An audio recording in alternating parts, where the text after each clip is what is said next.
Politics, জেগে উঠুক জনতা, বদলে যাক রাজনীতি।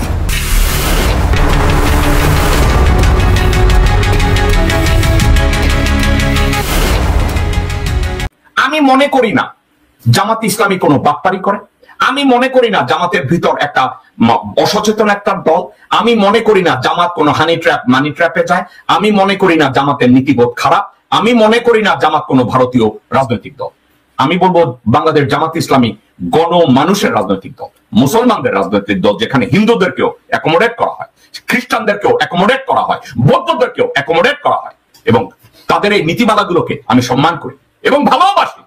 একটা কথা মনে রেখেন, সত্যিকার অর্থে শুভাকাঙ্ক্ষী যারা, তারা গঠনমূলক ভাবে তাদেরকে বলবে এই বিষয়গুলোর দিকে একটু নজর দেন। ডক্টর শফিকুর রহমান সাহেব, আবুল আলাহ মওদুদী সাহেবকে আমি অত্যন্ত সম্মান করি। উনি একজন পণ্ডিত, উনি একজন সত্যিকারের অর্থে মুসলমান ছিলেন, যিনি কোরআনকে, হাদিসকে, আমাদের ইমানকে সঠিকভাবে ব্যাখ্যা করেছেন বিভিন্ন উদাহরণের দ্বারা। উনি এত নিখুঁতভাবে ব্যাখ্যা করেছেন, লেখাপড়া না জানা অনেক মুসলমানরা ওনাকে অপব্যাখ্যা করেন।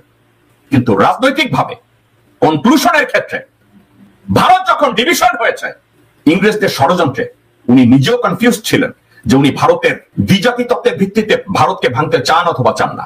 আমি আপনাদেরকে রিকোয়েস্ট করব, আপনারা কনফিউজড হবেন না। রাজনৈতিকভাবে প্রত্যেকটা জিনিসকে এফেক্টিভলি মোকাবেলা করুন।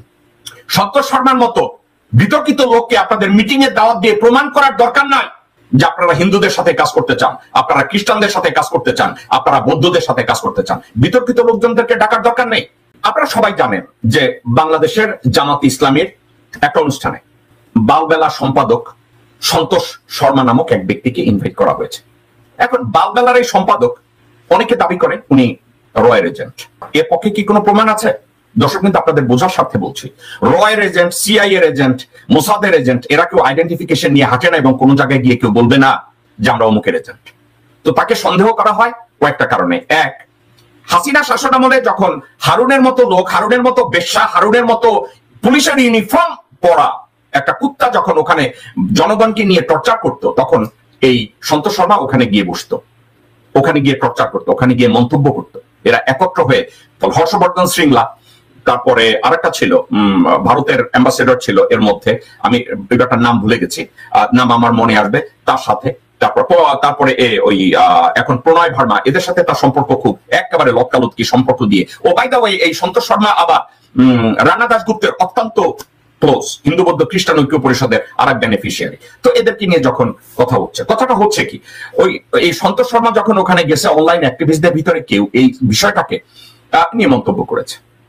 এখন মন্তব্যের ভিতরে সে কিছু শব্দ ব্যবহার করেছে। আমি একটা কথা বলি, প্রতিবাদের ভাষা যে কোনো কিছু হতে পারে। অনলাইন অ্যাক্টিভিস্টদের মধ্যে যে এই ভাষাটা ব্যবহার করেছে, আমি মনে করি না যে উনি কোন অন্যায় করেছেন। আমি এটা মনে করি না, কারণ প্রতিবাদের ভাষা যে কোনো একটা কিছু হতে পারে। দর্শক বিন্দু, এই বিষয়টাকে আমাদের মেনে নিতে হবে। প্রতিবাদের ভাষা প্রথম ভদ্র হবে, তারপরে একটু হার্শ হবে, তারপরে যুদ্ধ হবে। তো অনলাইন অ্যাক্টিভিস্টের মধ্যে যিনি হার্শ ওয়ার্ড ব্যবহার করেছেন, আমি তার মোটেও দোষ দিব না। প্রতিবাদের ভাষা নর্মাল কনভারসেশন হতে পারে, একটা গালি হতে পারে, একটা অভিযোগ হতে পারে, এজন্য তাকে ক্রুসিফাই করার কোনো কারণ নেই। তবে যেই বিষয়ের উপরে, যে দলের উপরে যে অভিযোগগুলো আনা হয়েছে, এই অভিযোগগুলোকে আমি লেজিটিমেট মনে করি। যে ব্যক্তি বলেছে সে তার দৃষ্টিকোণ থেকে যথাযোগ্যভাবে বিষয়টাকে তুলে ধরেছে, বলেছে that what the hell is this। এখন জামাতের নায়েবে আমির, শিবিরের সভাপতি, বিভিন্ন লোক বিভিন্নভাবে একটা ব্যাখ্যা দাঁড় করিয়েছে যে জামাত বিক্রি হয় নাই, জামাত ইন্ডিয়ার রয়ের সাথে কোনো কোলাবরেটর হিসাবে কাজ করছে না, বিএনপি জামাত ইসলামী ভারতের তোষণ নীতিতে যাচ্ছে না। এ ধরনের বহুভাবে ব্যাখ্যা করা হচ্ছে। আবার এমনও ব্যাখ্যা করা হচ্ছে যে জামাতের আমিরকে মিস ইন্টারপ্রেট করা হয়েছে, তার অবস্থানকে ভুল ব্যাখ্যা করা হয়েছে, এ ধরনের কথাবার্তা এসছে। তো আমি কয়েকটা জায়গায় দাঁড়িয়ে আমি একটা কথা বলি, আমি এই বিষয়টাকে এভাবে দেখি। জামাতের উপরে হঠাৎ করে অনলাইন অ্যাক্টিভিস্টদের যেই লোক সমালোচনা করেছে, আমি এই সমালোচনাটার ডেপথে যদি আমি গিয়ে চিন্তা করি, তাহলে বিষয়টা এই যে বাংলাদেশে আমরা এমন একটা রাজনৈতিক এন্টিটি, অনেকেই নিরপেক্ষ বা কোন দলীয়, আমরা এমন একটা ব্যক্তি বা এন্টিটিকে খোঁজার চেষ্টা করি যারা ভারতের ইনফ্লুয়েন্সের সামনে দাঁড়িয়ে বুক চিতিয়ে ধরে আমাদের দেশের সার্বভৌমত্বকে রক্ষা করতে পারবে। দর্শক বন্ধু, একটু ভালোভাবে যদি বুঝিয়ে বলি আপনারা বুঝবেন। বিজেপি, ভারতের ভারতীয় জনতা পার্টি, এই পার্টিটা লেখাপড়ার দিক থেকে এত কোনো যোগ্য দল না। ভারতীয় জনতা পার্টি এত এফেক্টিভ রাজনৈতিক দলও না। কিন্তু অশিক্ষিত, কুশিক্ষিত, অদূরদর্শী লোকজনরা ধর্মীয় অনুভূতিকে লালন করে এই দলটির মধ্য দিয়ে। তারা মনে করে এই দলটি তাদের অস্তিত্বকে রক্ষা করবে।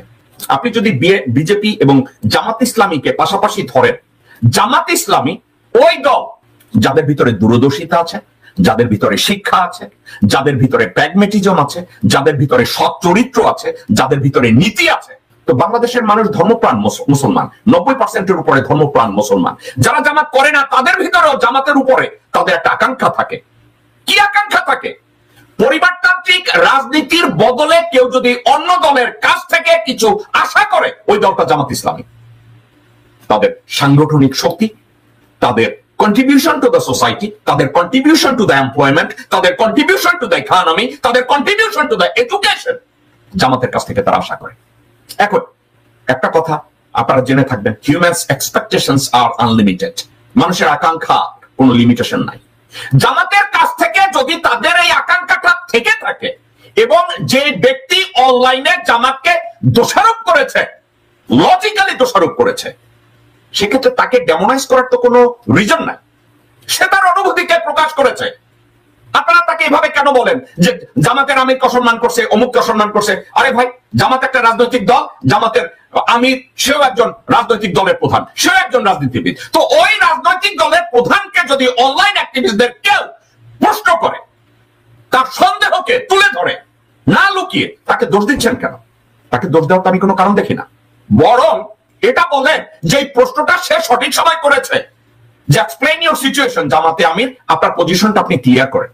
তো এখন বাংলাদেশের শুধু এই অনলাইন অ্যাক্টিভিস্ট না, বাংলাদেশের মানুষ, নির্দলীয় মানুষ, ধর্মপ্রাণ মুসলমানরা যদি আশা করে, ঠিক যেভাবে ভারতের জনগোষ্ঠী বিজেপির উপরে যেমন আশা করে ভোটের সময় শুধু বিজেপিকেই ভোট দেয়, এখন বাংলাদেশের মুসলমানরা যদি বলে জামাতের কাছ থেকে আমাদের এটা আশা, আমরা জামাত করি আর না করি, জামাতের কাছ থেকে এটা আমাদের প্রত্যাশা যে জামাত কোরআনের বাণী আমাদেরকে শোনাবে, নীতি কথা আমাদের শোনাবে, ওই অনুযায়ী কাজ করবে, ওই অনুযায়ী গভর্নমেন্ট ফর্ম করবে।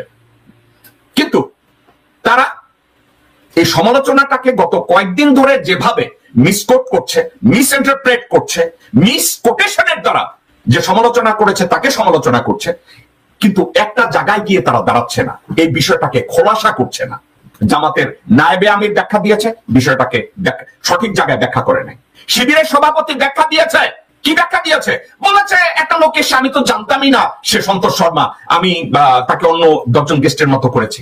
ফাইনালি আমি জানি না জামাতের লোক বল, জামাতের লেখাপড়া কি এতই কমে গেল যে অনলাইন অ্যাক্টিভিস্টের কথার জবাবে নায়েবে আমিরকে, জামাতের আমিরকেই মন্তব্য করতে হলো, জবাব দিতে হলো। এবং জবাব দিতে গিয়ে উনি 5-6 মিনিটের একটা স্টেটমেন্ট দিলেন, কিন্তু সঠিক বিষয়টাকে উনি অ্যাড্রেস করলেন না। দর্শকবৃন্দ, এই বিষয়টা নিয়ে নিরপেক্ষ একজন মানুষের একটা মন্তব্য শুনি। নিরপেক্ষ মানুষটাকে মাহমুদুর রহমান সাহেব, আমার দেশ পত্রিকার সম্পাদক, উনি এই বিষয়টাকে কিভাবে বলেছেন শুনি। উনি কি বলেছেন? এই সন্তোষ শর্মার মতো লোকদের নিয়ে তো এখনই টানাটানি শুরু হয়েছে, তাই না? আমরা বিএনপির অনুষ্ঠানেও তাকে দেখতে পাচ্ছি, আবার জামাতের অনুষ্ঠানেও তাকে দেখতে পাচ্ছি। তো এখনই যদি তাদের এই অবস্থা হয়, তো এরপরে যখন তারা ক্ষমতায় যাবে, তখন তো আমি খুব অবাক হব না সন্তোষ শর্মা যদি মন্ত্রী হয়ে যায়। আমি আপনাকে বললাম কারণ এটা যদি মনে করে ভবিষ্যতের গণতান্ত্রিক সরকার যে সন্তোষ শর্মাকে মন্ত্রী করলে ভারত খুশি হবে, তাহলে আপনি অবাক হবেন না যে সন্তোষ শর্মাকে মন্ত্রী বানিয়ে দেবে, কারণ ভারতকে খুশি রাখতে হবে। এখন ভারতকে খুশি রেখে যদি এই জুলাই বিপ্লবের পরেও বাংলাদেশের রাজনীতি চলে, এর থেকে দুর্ভাগ্যের তো আর কিছু হতে পারে না। এখানে আমি একটু ছাত্রদেরও সমালোচনা করে নেই। মুশকিল হচ্ছে আমরা সবাইকে শত্রু বানিয়ে ফেলছি, বুঝলেন? আপনারাও বানাচ্ছেন, আমিও বানাচ্ছি। ছাত্ররা পারলো না কেন? ছাত্ররা পারলো না এই কারণে যে তাদের নিয়ে এত বিতর্ক তৈরি হয়েছে এত কম সময়ের মধ্যে। এটা দুর্ভাগ্যজনক। আমি এটা আশা করি নাই তাদের কাছ থেকে। আমি কিন্তু এদেরকে, এরা তো বয়সে সব আমার সন্তান তুল্য, কিন্তু তারপরেও তারা যেহেতু লড়াই করেছে, তারা জীবন দিয়ে বাংলাদেশকে স্বাধীন করেছে আবার নতুন করে, এবং বিএনপির অনেক নেতা এটাকে দ্বিতীয় স্বাধীনতা না মানলেও আমি কিন্তু এটাকে দ্বিতীয় স্বাধীনতাই মনে করি। কারণ গত 15 বছর আমি তো অন্তত স্বাধীন ছিলাম না, আপনিও ছিলেন না, আপনি তো বাংলাদেশে যেতে পারতেন না। ডক্টর মাহমুদুর রহমান সাহেবের এই মন্তব্যটার কয়েকটা দিক আছে।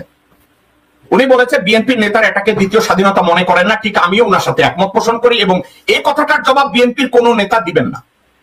ডক্টর মাহমুদুর রহমান সাহেব বলেছেন 5ই আগস্টের আগে উনি স্বাধীন ছিলেন না, অন্য কেউ স্বাধীন ছিল না, আমি স্বাধীন ছিলাম না, বাংলাদেশের জনগণ স্বাধীন ছিল না, মুখ ফুটে একটা কথা বলতে পারতো না, দেশের মধ্যে স্বাধীনভাবে একটা বাণিজ্য করতে পারতো না, দেশের ভিতরে রাজনীতি সঠিকভাবে করতে পারতো না, ব্যবসা ঠিক মতো করতে পারতো না, সোশ্যাল ওয়ার্ক ঠিক মতো করতে পারতো না, হসপিটালে ঠিক মতো যেতে পারতো না, জীবন ছিল দুর্বিষহ। তাইলে 5ই আগস্ট 2024-এ ছাত্ররা যেটা এনে দিয়েছে সেটা হচ্ছে আমাদের দেশের প্রকৃত স্বাধীনতা। এই প্রথমবারের মতো আমরা মাথা ঘুরে ভারতের মুখোমুখি দাঁড়িয়ে বলছি, get the hell out, this is our country. Mahmudur রহমানের সাথে আমি একমত। 5ই আগস্টের যে স্বাধীনতা ছিল, এই স্বাধীনতাটা ছিল 1971 সালের 16 ডিসেম্বরের স্বাধীনতার চেয়েও অনেক মূল্যবান। কারণ 1971 সালের 16 ডিসেম্বর যে স্বাধীনতা এসেছে, ওই স্বাধীনতার পরের দিনও 17-18 ডিসেম্বরেও ভারতীয় বাহিনী বাংলাদেশে ছিল এবং পাকিস্তানি বাহিনী বাংলাদেশের কাছে আত্মসমর্পণ করে নাই। কিন্তু 5ই আগস্ট, আমি 5ই আগস্ট বলবো না, আমি বলবো 8ই আগস্ট 2024, যেদিন ডক্টর মোহাম্মদ ইউনূস ক্ষমতা গ্রহণ করেছে, ওই দিন ভারতীয় কোন সৈন্য, ভারতীয় কোন হারামজাদা বাংলাদেশে দাঁড়িয়ে বলে নাই যে এটা ভারতীয় এন্টিটি, আমরা স্বাধীন হয়েছি সত্যিকার অর্থে। মাহমুদুর রহমানের কথার সাথে সুর মিলিয়ে আরেকটা কথা আমি বলতে চাই, ছাত্ররা পারে নাই একটা জায়গায়। আমি মাহমুদুর রহমানের সাথে সুর মিলিয়ে আমি কথাটাকে ডিফারেন্ট করতে যদি আমি ইন্টারপ্রেট করি যে ছাত্ররা পারে নাই, ছাত্ররা 2টা জিনিস পারে নাই এখন পর্যন্ত, সরি 2টা না 3টা জিনিস পারে নাই, কিন্তু মূল একটা জিনিস পেরেছে। মাহমুদুর রহমান সাহেবের দৃষ্টি আকর্ষণ করে বলছি, ছাত্ররা একটা জিনিস পেরেছে, বাকিগুলো আমার আপনার সবার দায়িত্ব। কি জিনিস পেরেছে?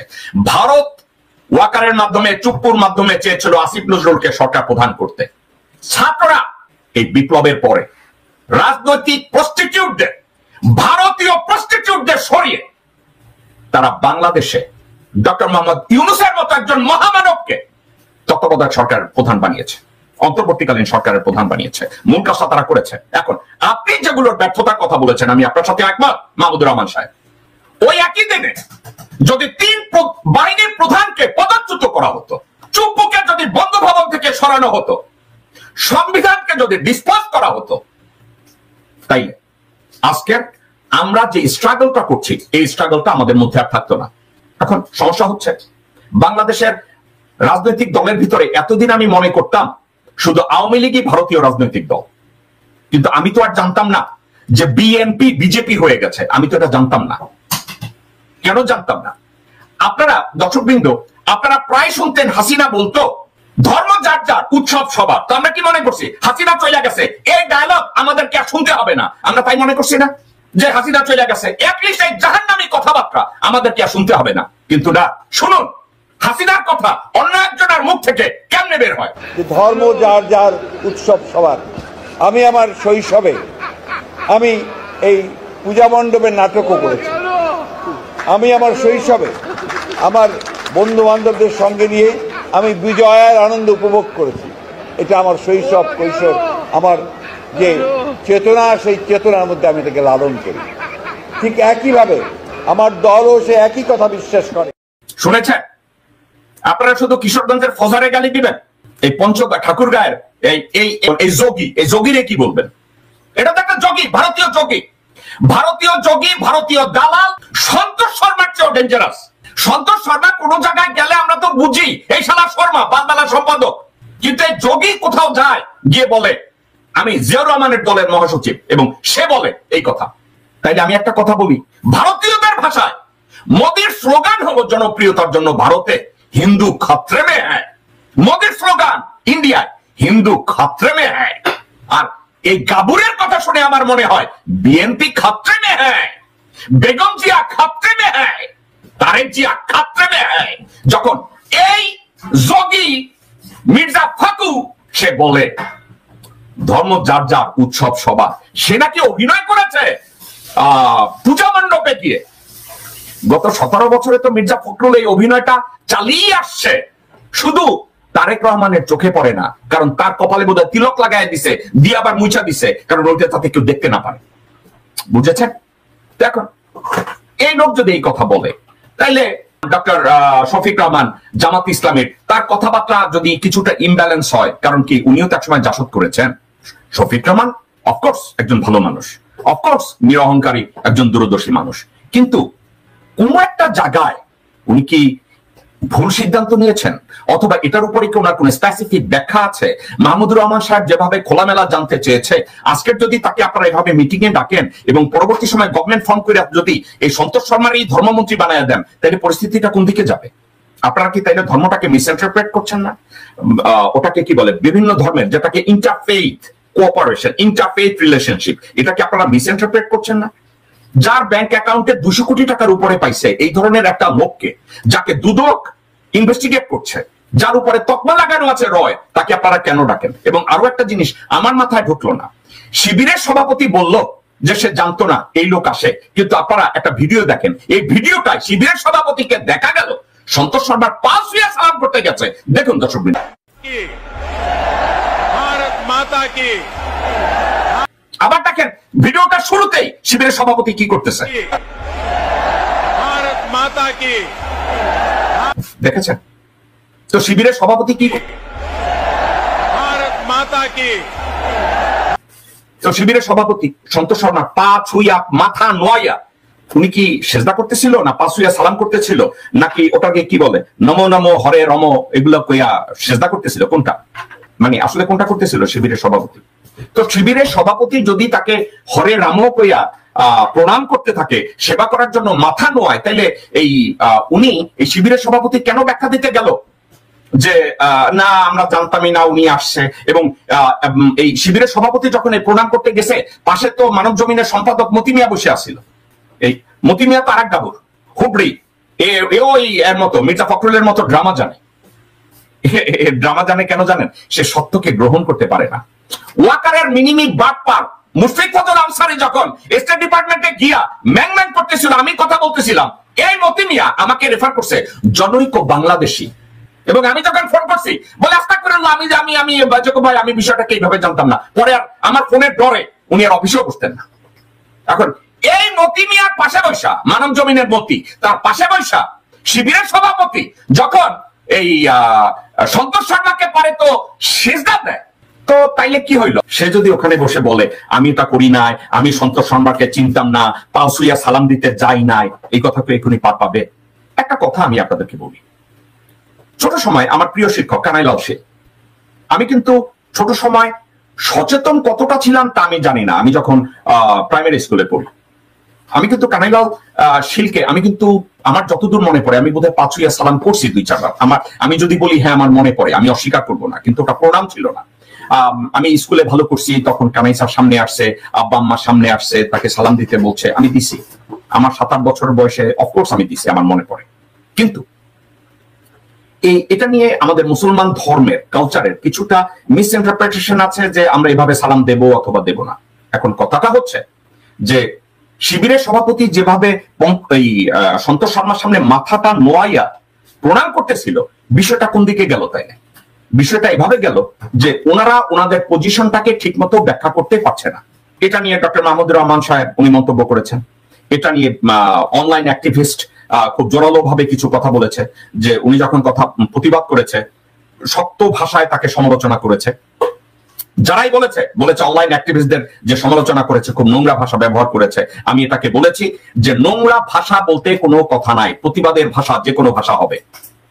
কারণ আমরা আর সীতানাথ বসাকের আদর্শলিপের ওই ভাষায় বসে নাই, যেখানে বসছে ওই ছোট সময় কুকুরের কাজ কুকুরেই করেছে, এইসব আদাইরা ডায়লগ দেওয়ার সময় নাই। এখন আমরা আর ওই পৃথিবীটা বাস করি না।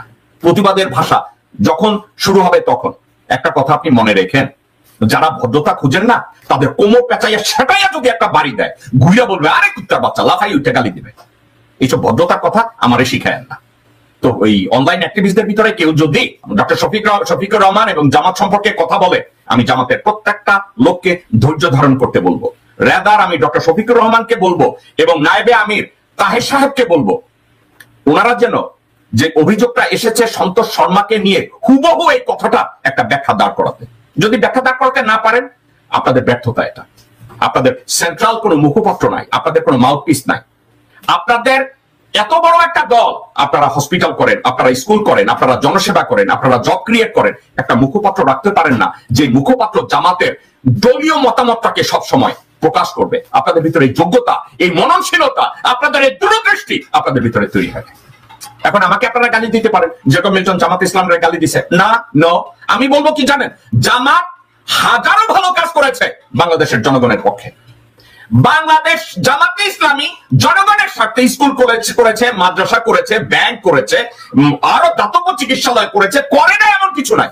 কিন্তু এত কিছু করার পরে এটার যে একটা কৃতিত্ব, এটা নেয়ার মতো যে ভাষার প্রয়োগ, এটা নেয়ার মতো যে আলাপ আলোচনা, এটা আপনারা করেন নাই। এক ভদ্রলোক লিখেছে শিবিরের সভাপতির ভিডিওটি এডিট করেছে ইলিয়াস। আপনি কি আমার সামনে আসবেন, অনলাইনে এসে আমার সাথে কথা বলবেন? ইউসুফ আলী সাহেব, আপনি ভুল। এটা অনলাইন অ্যাক্টিভিস্টের করা ভিডিও না। এই ভিডিওটা আমাকে প্রোভাইড করা হয়েছে নির্ভরযোগ্য একটা সূত্র থেকে, এবং ওখানে বসা ছিল মানব জমিনের সম্পাদক মতিউর রহমান। আপনাদের সন্দেহ হলে ওখানে চেক করুন। আপনার মতো লোকজন এখানে এসে গ্যাক গ্যাক করবে, এটা করেন না। এখন একটা জিনিস আমি বলতে চাচ্ছি, জামাতের উচিত অনলাইন অ্যাক্টিভিস্টদের যিনি এটা নিয়ে প্রশ্ন তুলেছেন, যে প্রশ্নটা আপনাদের সবার উত্তর দেওয়া উচিত। ঠিক আছে, এই উত্তরটা ওখানে দেওয়া উচিত। সন্তোষ শর্মাকে ওখানে কেন নেওয়া হয়েছে? এবং আরো একটা কথা, জামাতের এটা লেজিটিমেট কোশ্চেন। বিএনপির ওখানে সন্তোষ শর্মা গিয়েছে, এত সমালোচনা হয় নাই। এখন আপনাদের এই কথার জবাবে বলি, বিএনপির কাছে জনগণের আর চাওয়ার কিছু নাই। বিএনপি বিকাম ভারতের বিটি। জনগণের, বাংলাদেশের শান্তিপ্রিয় মুসলমানদের বিএনপির কাছ থেকে আর পাওয়ার কিছু নাই। যার জন্য বিএনপি সন্তোষ শর্মার সাথে দেখা করবে না হাসিনার ভাষায় বলবে ধর্ম যার যার উৎসব সবার, বিএনপির কাছ থেকে তাদের কোনো এক্সপেকটেশন নাই। সন্তোষ শর্মা যদি তারেক রহমানের গলা জড়াইয়ে ধরে চুমাও খায়, কিছু বলবে না, কারণ সবাই বুঝে গেছে বিএনপি এখন ভারতের বি টিম। যার জন্য বিএনপি যখন সন্তোষ শর্মাকে নিয়ে বিছানায় ঘুমাইতে যায়, জনগণ বুঝা গেছে জামির খসরু মাহমুদ ওই দল করে, মির্জা ফখরুল ওই দল করে, ফজা হাসিনার ভাষায় কথা বলে। তো বিএনপির কাছ থেকে জনগণের আকাঙ্ক্ষা ওই রকম আর নাই, কিন্তু জামাতের কাছে আছে। জামাতকে তারা বিনয়ী মনে করে, জামাতকে তারা ইমানদার দল মনে করে, জামাতকে গণতান্ত্রিক ফোরামে তাদের উপরে দেশের জনগণ আশা আকাঙ্ক্ষা দেখায়। সেক্ষেত্রে জামাত জনগণের আকাঙ্ক্ষা পূরণে এই মুহূর্তে যদি ব্যর্থ হয়, মানসিকভাবে অনেকেই কষ্ট পান। জামাত, অনেকে বলেছে 1971 সালের 16 ডিসেম্বর অথবা তার আগে মুক্তিযুদ্ধে জামাত অংশগ্রহণ করে নাই। এটার একটা সঠিক ইন্টারপ্রিটেশন আজ অবধি জামাত তৈরি করতে পারে নাই। এটার উত্তর অ্যাভয়েড করেছে, এক একজন এক একভাবে ব্যাখ্যা করেছে, কিন্তু সঠিক একটা ইন্টারপ্রিটেশন তাদের মধ্যে নাই। এটাও তাদের ব্যর্থতা। তারা রাজাকার আলবদর তৈরি করেছে, এটার উপরে সঠিক একটা ইন্টারপ্রিটেশন জামাতের কাছে নাই। এই ব্যর্থতা তো অন্য কাউকে আপনারা দিতে পারবেন না। আপনারা সন্তোষ শর্মাকে নিয়ে একটা মন্তব্য করার জন্য নায়েবে আমির এসে সে ওই অঙ্ক পরীক্ষার খাতা ইতিহাস লেখা শুরু করছে। জামাতের আমির বাধ্য হয়েছে একটা মন্তব্য করতে, 6 মিনিটের মন্তব্য, কিন্তু মূল বিষয় ধারে কাছেও যায় না। শুনুন জামাতের আমির কথাটাকে কি বলেছে। এই যে 2-3 দিন ধরে দেশে যা চলছে, যে যাই বলুক, আমাকে গালি দেখ দোয়া দেখ, হু কেয়ার, আমি এটা কোনো পরোয়া করি না। আমার বিবেক দিয়ে আমি কখনো এগুলাকে সমর্থন করব না। আমি সে রাতেই একটা সফট স্ট্যাটাস দিয়েছিলাম, মনে হলো যে শীতকালে বঙ্গোপসাগরে জোয়ার শুরু হয়েছে, এবং সেই জোয়ার আমাকে ভাষায় কোথায় নিয়ে যাবে আমি জানি না।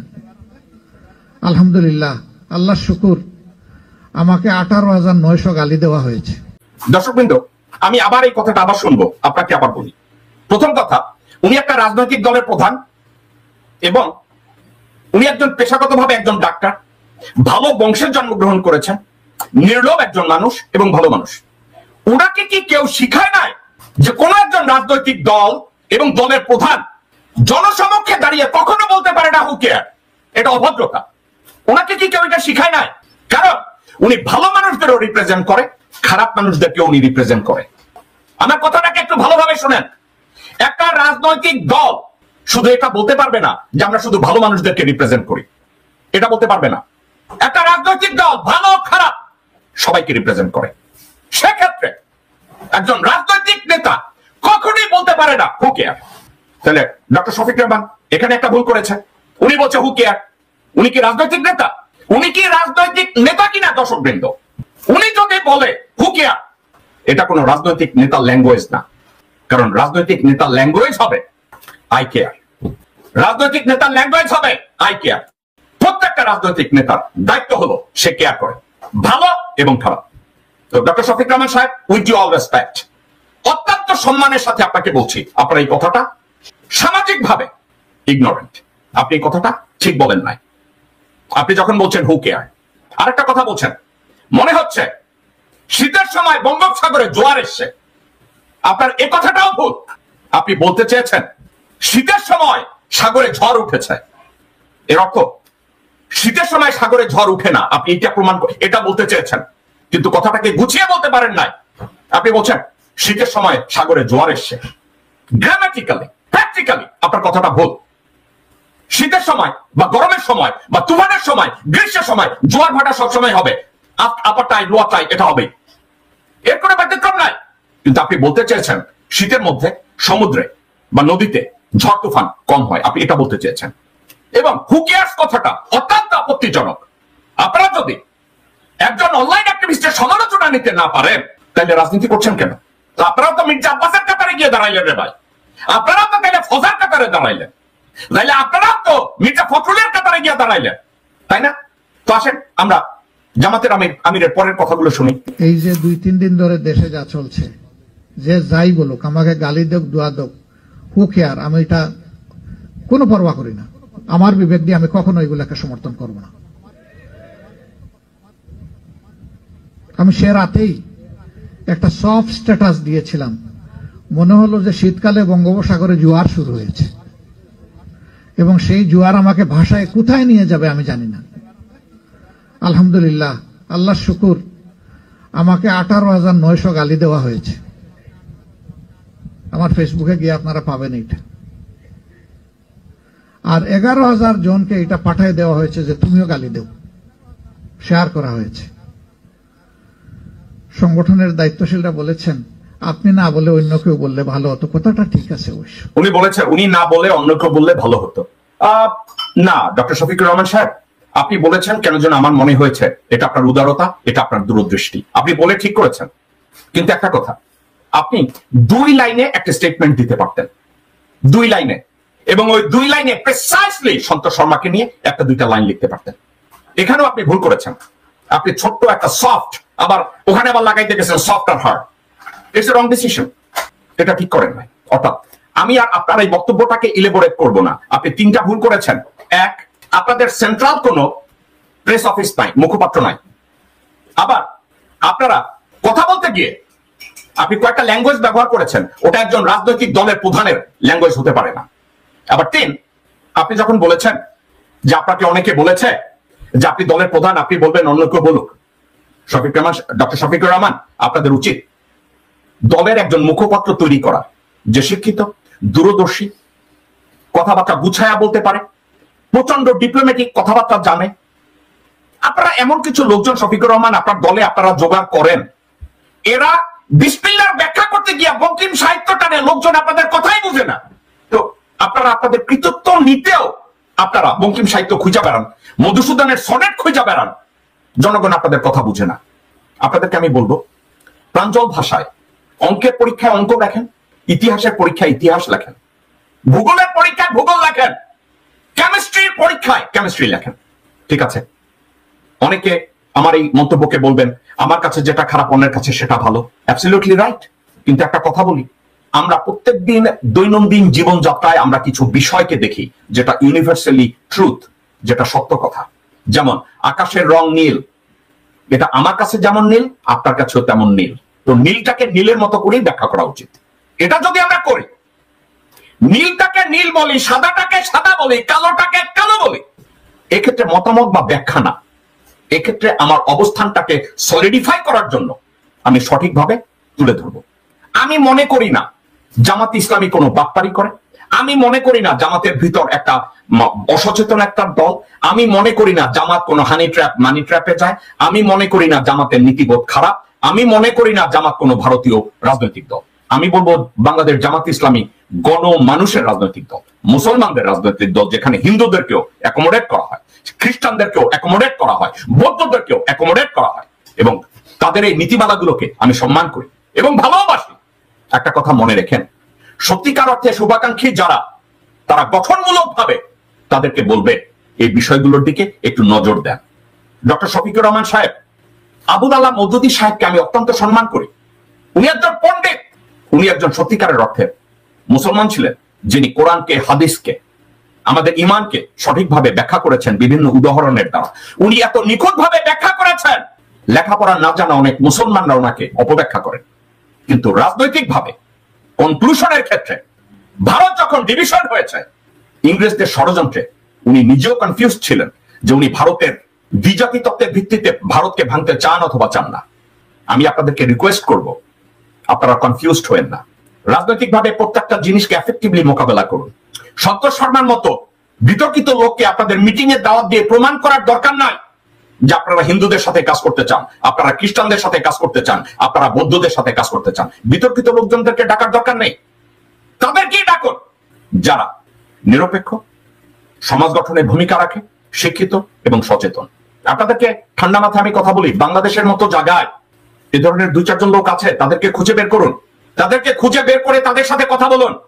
গত 5 দিন আগে, আমি ভুল বলছি, গত 3 দিন আগে আমার সহকারী প্রসাদ গাঙ্গুলি গৌতম দাস নামক এক ভদ্রলোকের একটা ভিডিও পাঠিয়েছে আপনাদের এটা প্রসঙ্গে।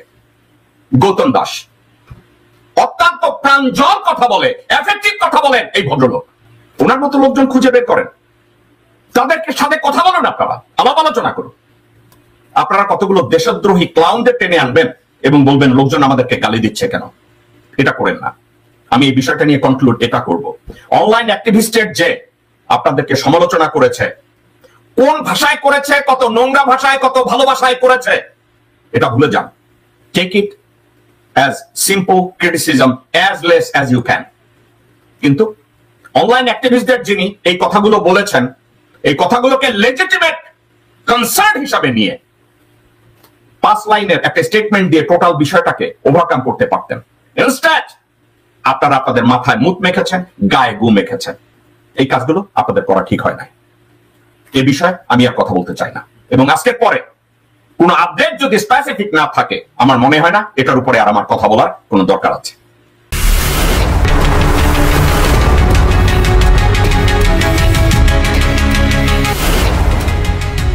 আমাদের বিশ্বাস, জনতার জাগরণেই বদলাবে রাজনীতি।